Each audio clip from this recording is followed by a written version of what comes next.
Se você ainda não descobriu qual é a diferença entre nascer da água e nascer do Espírito, fica comigo até o final desse vídeo. Meu nome é Rodrigo Binhara e vamos para mais um episódio do Evangelho Uma Palavra.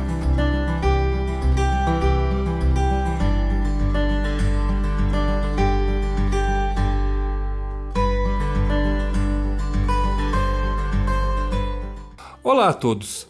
No vídeo anterior verificamos como Nicodemos reagiu à frase de Jesus, onde para ver o reino de Deus era preciso nascer de novo. Nicodemos argumentou sobre como entrar novamente no ventre de sua mãe, sendo velho. Vamos ver então a continuação dessa conversa através do versículo 5. Vamos para a tela? 5. Jesus respondeu: Amém, amém. Eu te digo que se alguém não for gerado da água e espírito, não pode entrar no reino de Deus. Antes de analisarmos o versículo para retirar lições espirituais, vamos abordar aqui de forma rápida a questão da confusão que se faz ao dizer que o batismo está aqui representado nesta fala de Jesus. Vamos iniciar aqui então com o argumento de que é realmente o batismo, tá? Vamos ver. Então buscamos no livro Comentário Bíblico Africano o texto que afirma: Nicodemos tomou as palavras de Jesus como se fossem aplicadas ao mundo físico. Como pode um homem nascer sendo velho? Seu ceticismo encontra expressão ainda maior em sua segunda parte. Pode porventura voltar ao ventre materno e nascer uma segunda vez? Em resposta, Jesus explica que o nascer de novo implica nascer da água e do Espírito. Existe um debate sobre o significado dessa frase, mas Jesus está provavelmente se referindo ao batismo em água ministrado por João Batista e ao batismo com o Espírito Santo. O batismo de João era um batismo de arrependimento. Ele convidava o povo a abandonar os antigos caminhos e se preparar para a vinda de Jesus. O batismo de Jesus com o Espírito Santo resultaria numa renovação do caráter e concederia ao batizado forças para seguir em frente como membro da família de Deus. Para entendermos por que não é o batismo, vamos trazer inicialmente a análise de Allan Kardec sobre o versículo. 7. Se um homem não renasce da água e do Espírito, foram interpretadas no sentido da regeneração pela água do batismo. O texto primitivo, porém, rezava simplesmente: não renasce da água e do Espírito, ao passo que, em algumas traduções, as palavras do Espírito foram substituídas pelas seguintes: a do Santo Espírito, o que já não corresponde ao mesmo pensamento. Esse ponto capital ressalta dos primeiros comentários a que os evangelhos deram lugar, como se comprovará um dia, sem equívoco possível. 8. Para se apanhar o verdadeiro sentido dessas palavras, cumpre também se atente na significação do termo água, que ali não for empregado na acepção que lhe é própria. Muito imperfeitos eram os conhecimentos dos antigos sobre as ciências físicas. Eles acreditavam que a Terra saíra das águas e por isso consideravam a água como elemento gerador absoluto. Assim é que em Gênesis capítulo 1 se lê: o Espírito de Deus era levado sobre as águas, flutuava sobre as águas. Que o firmamento seja feito no meio das águas, que as águas que estão debaixo do céu se reúnam em um só lugar e que apareça o elemento árido. Que as águas produzam animais vivos, que nadem na água e pássaros que voem sobre a terra, sobre o firmamento. Segundo essa crença, a água se tornara o símbolo da natureza material, como o espírito era o da natureza inteligente. Essas palavras, se o homem não renasce da água e do espírito, ou em água ou em espírito, significam, pois, se o homem não renasce com seu corpo e sua alma. É nesse sentido que, a princípio, as compreenderam. E ainda para alargar um pouco mais o nosso horizonte em relação a esta objeção, vamos trazer aqui o estudo de Severino Celestino em sua obra analisando as traduções bíblicas. Lembramos ainda que Nicodemos já era um cidadão de idade avançada, e o Cristo lhe fala de reencarnação, nascer de novo, como uma esperança e reconforto para ele, mostrando-lhe que a vida não termina com a morte. Nem os velhos devem temer a morte, pois podem renascer e começar tudo novamente. Na sequência, Cristo confirma que era isso mesmo que ele queria dizer: quem não nascer da água, ou seja, materialmente, com o corpo denso, dado que o nascimento físico é feito através da bolsa d'água do líquido amniótico, e do espírito, pneumatos, ou seja, que adquira nova personalidade no mundo terreno em cada nova existência a fim de progredir. Se Nicodemos entendeu ao pé da letra as palavras de Jesus, o mestre as confirma ao pé da letra e reforça o seu ensino. Com efeito, o espírito, ao reentrar na vida física, pode ser considerado o mesmo espírito que reinicia suas experiências, esquecido de todo o passado. A questão gramatical. No texto em grego não há o artigo diante das palavras água, ek e aditos, de água, e espírito, kai pneumatos. Portanto, o texto fala em nascer de água e de espírito. Não é, portanto, nascer da água do batismo, nem do espírito, mas de água, por meio da água, e de espírito, pela reencarnação do espírito.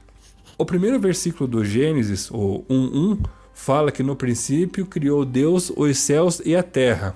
A palavra céus, em hebraico shamayim, significa carrega água. Ali existe água.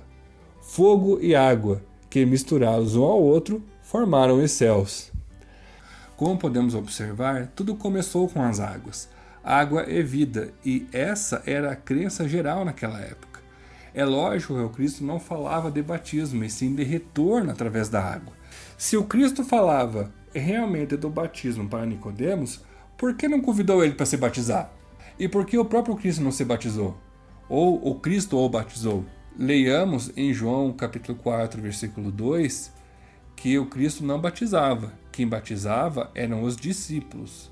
E por que diante de tantas curas, milagres e encontros, como no da adúltera, com Zaqueu, com o centurião, com a cananeia, Cristo nunca falou do batismo? Não seria uma oportunidade para esse convite? No entanto, sua recomendação era para a mudança interior. Vai e não peques mais, para que coisa pior não venha acontecer.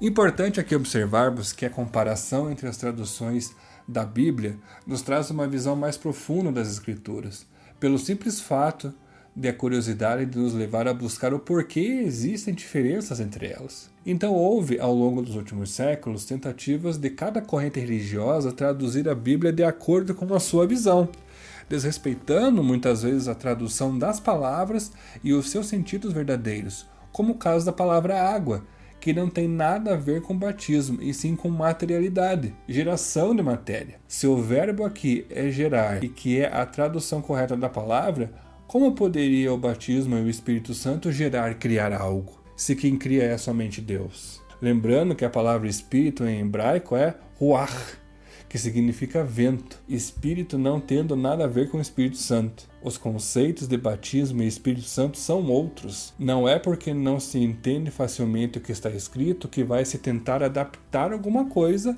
que me convenha ao texto bíblico. O Espiritismo, ao contrário do que muitos pensam, não está puxando a sardinha para o seu lado, como fizeram e fazem ainda outras correntes religiosas, mas sim tem a preocupação de explicar todas as coisas que não puderam ser ditas por Jesus na sua época, e mais, com a função ainda de desdobrá-las, já que a ciência e a filosofia evoluíram ao longo dos tempos. Por isso que o Espiritismo é o consolador prometido por Jesus, conforme está no Evangelho de João, capítulo 14, versículos 16 e 17. E eu rogarei ao Pai, e ele vos dará outro consolador, para que fique convosco para sempre. O Espírito de verdade, que o mundo não pôde receber, porque não o vê nem o conhece, mas vós o conhecereis, porque habita convosco e estará entre vós. Assim, buscar o verdadeiro sentido das palavras de Jesus ganha relevância à medida que vamos nos conectando à sua mensagem, de forma que consigamos reproduzir os seus exemplos em nossas vidas. Alguns podem achar que os espíritas são presunçosos, pois alegam que Jesus já voltou através da religião deles, a doutrina espírita. Entretanto, um estudioso sério, eu disse um estudioso sério, vai perceber que o Velho Testamento, o Novo Testamento e o Espiritismo estão em perfeita sincronia. Uma aliança explica a outra. Então, antes de qualquer crítica, analisemos profundamente as Escrituras a fim de encontrarmos a verdade com imparcialidade e de coração e mente abertos. Para finalizar a nossa fala sobre esta objeção, gostaríamos de trazer aqui a opinião de Honório Onofre Abreu, no estudo do Apocalipse, volume 8, sobre essa passagem de Nicodemos e como a doutrina espírita se coloca em relação ao cristianismo primitivo. Então, a doutrina veio lançar essa luz imensa para a gente entender esses ângulos. Por exemplo, o evangelho está lá com Nicodemos. Nascer de novo para ver, nascer da água do Espírito para entrar. Então, esse é o papel da doutrina. Ela veio lançar luzes no campo do equacionamento. Tanto que no capítulo 1 do livro A Gênese, no item 28, o título desse capítulo é Caráter da Revelação Espírita. Vocês se lembram, no item 28 é colocado que o Espiritismo viria, vamos dizer, completar o cristianismo. É assim que está lá, no item 27 até culminar no item 28. Aí Kardec registra assim: completar o seu ensino deve-se entender no sentido de explicar e desenvolver, e não acrescentar verdades novas. Perceberam?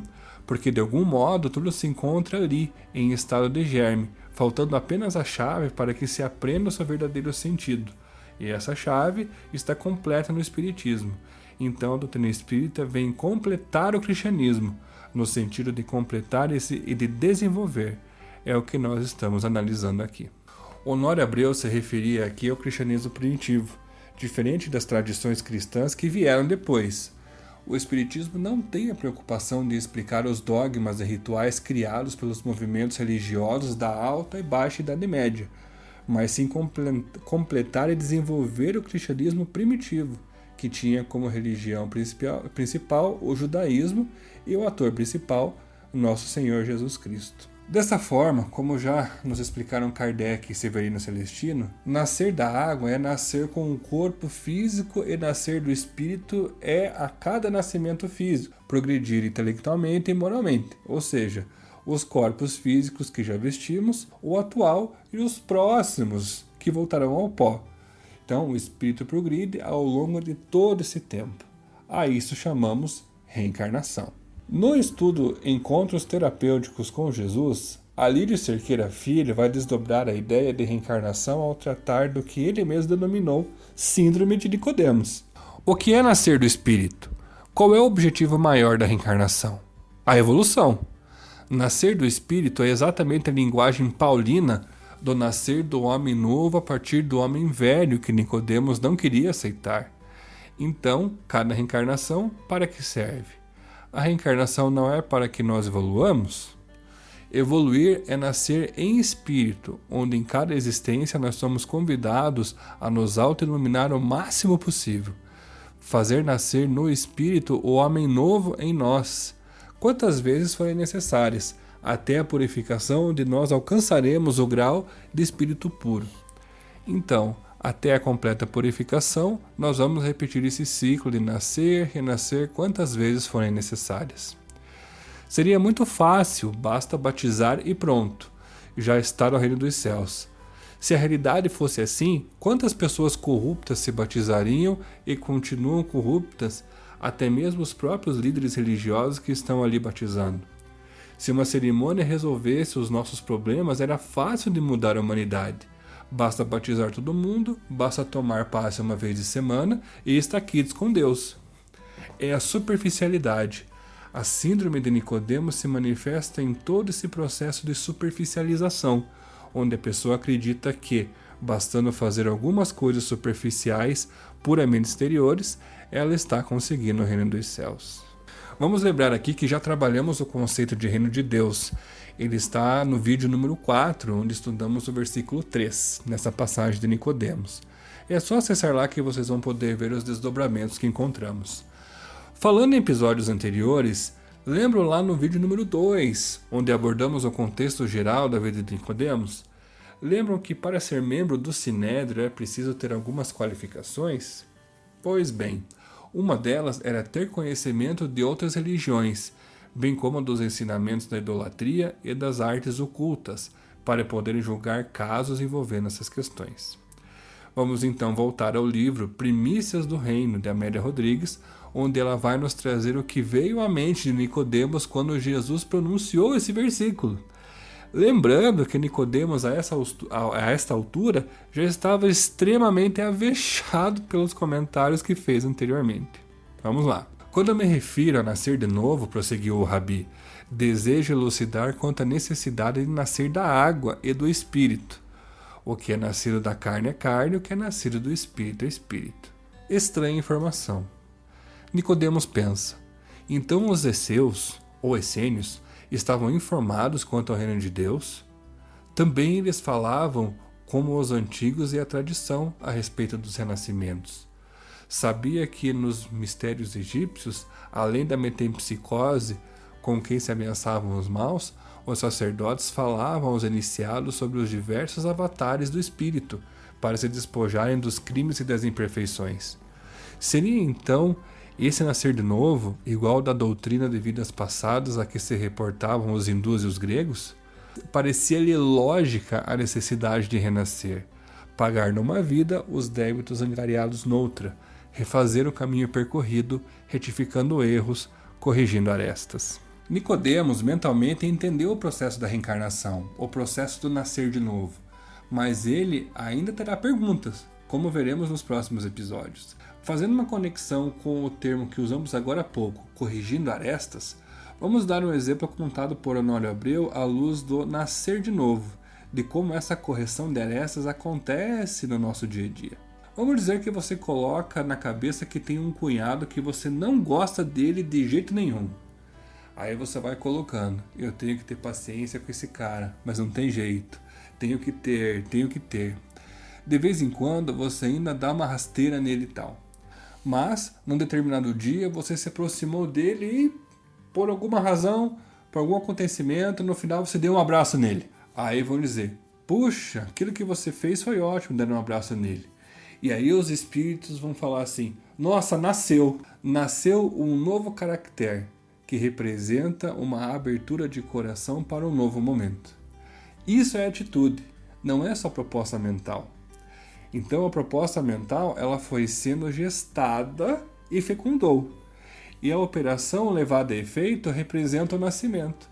O nascer de novo de Nicodemos, quando fala do renascer da água e o renascer do Espírito. Ou seja, a pessoa foi gestando a ideia e nasceu à vontade, apareceu a oportunidade de dar aquele abraço. Então, nasceu da água. E quando foi lá e efetivou o abraço, nasceu do Espírito. Vocês entenderam a analogia? Então nós vamos gestando as ideias e vários, entre aspas, nascimentos vão acontecendo dentro de nós, à medida que a gente queira primeiro gestar e depois dar à luz, deixar nascer. E dessa forma, renascer, não é? Uma outra visão interessante é a interpretação simbólica que Carlos Torres Pastorino vai fazer do nascer da água e do Espírito, em Sabedoria do Evangelho. Esse ensinamento foi desenvolvido por Paulo na Epístola 1 aos Coríntios, capítulo 15, versículos 35 a 54, quando compara o homem terreno, psíquico, simbolizado em Adão, com a alma vivente, que vive, ao passo que o segundo Adão, Cristo, e portanto o Espírito, filho do homem, é o Espírito vivificante que dá a vida. Passou então do estado humano ao espiritual, deixou de ser nascido da carne para tornar-se nascido do Espírito. E Paulo prossegue, o primeiro, Adão, é o da terra, nascido de carne, o segundo é do céu, nascido do Espírito. E isso porque, prossegue ele, a carne e o sangue não podem herdar o reino dos céus. Jesus falara das coisas terrenas, e Nicodemos não o percebia bem. Como adiantar-se mais? Como explicar-lhe que o espírito prossegue na evolução até chegar a ser o resultado do homem, o produto da humanidade, ou o filho do homem, como já era o caso de Jesus? Agora vejamos um outro ponto interessante. Já no versículo 3, Jesus diz que se alguém não nascer de novo, não pode ver o reino de Deus. E aqui nesse versículo, Jesus já está dizendo que se alguém não nascer da água e do Espírito, não pode entrar no reino de Deus. Temos aqui então a diferença de ver e entrar. Para entender essa diferença, vamos trazer aqui alguns comentários realizados no vídeo Estudo do Evangelho à Luz do Espiritismo, que na verdade são desdobramentos do que já vimos anteriormente, porém mais complementados. Quem não for gerado de novo não pode ver, e quem não for gerado do Espírito não pode entrar. Então é preciso nascer e renovar-se. pois o ver é o saber da encarnação que nos permite, cerebralmente, entender os processos, mas entrar é vivenciar, sentir os ensinamentos de Jesus, ou seja, construir a base primeiro, o conhecer e depois viver.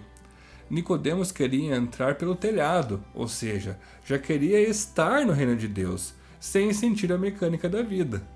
Nas diversas reencarnações, nós vamos no meio que nos versando sobre a vida e isso gera consciência. Estando conscientes, nos habilitamos cada vez mais a sentir a mensagem de Jesus, vivenciando-a. Puxando o gancho de querer entrar pelo telhado, há muitas pessoas e pessoas espíritas que já estão achando que já estamos prestes a entrar no mundo celeste, onde só haverá alegrias e que vai ser um paraíso. E essa confusão se faz com o ano marcado de 2057, onde Emmanuel nos informa que será inaugurado o mundo de regeneração na Terra. A doutrina espírita vai nos ensinar que há muitas moradas na casa do Pai, ou seja, todos os planetas e corpos celestes existentes são as moradas e o universo é a casa do Pai. Portanto, se Deus cria e gera espíritos desde um tempo lá atrás que nós não conseguimos divisar qual é, então é preciso que haja muito espaço no universo para abrigar a todos. E lembrando que não existe lugar vazio no universo. Onde para nós não tem nada, com certeza na realidade espiritual esses espaços estão todos preenchidos. E esses planetas possuem categorias que Kardec vai chamar de diferentes categorias de mundos habitados.